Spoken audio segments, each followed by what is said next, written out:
This customer had a couple outages going on with the utilities service to their house.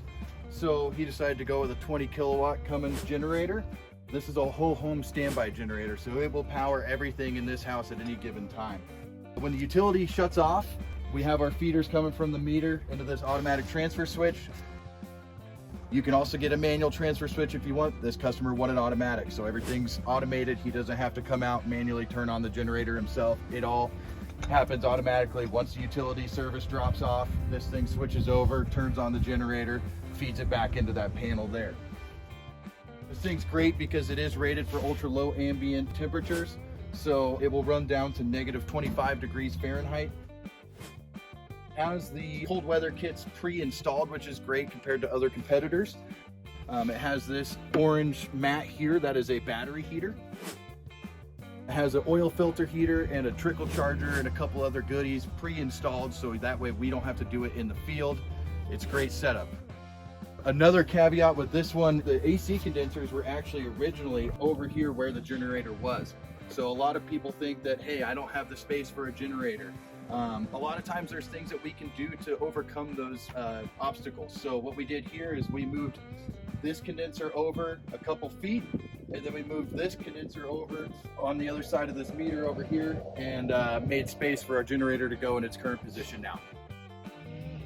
So this customer opted for the natural gas driven generator. As you can see here, it's fed from the meter. We did get this all inspected as well. Had to get a pressure test. We just reconnected the gas line. It runs all the way from that meter right there. We teed off on the house side, ran it all the way across that gray pipe down low, all the way across into this generator.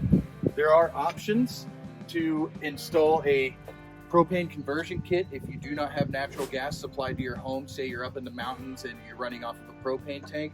We can get conversion kits for these units themselves. We can get dual fuel options as well that will run on natural gas or propane. Gives you a little more flexibility. Say the utility shuts off your gas, but you still have propane that you can run off of, that you're not relying on the utility itself. We can also get diesel versions of these units. They do get a little more pricey, and they get a little larger as well. Typically the diesel units will have a tank under this skid right here. That will hold your diesel itself, and then you got to get a couple adders for low ambient temperatures to keep that diesel from gelling up, make it so it can run. Also, those adders also add a little bit more to the cost itself. If you guys have any questions, comments, concerns, please feel free to drop us a comment down below. Also feel free to give us a call if you guys are interested in something like this, if you're liking the content that we're putting out. Vectra Mechanical, 303-828-9444.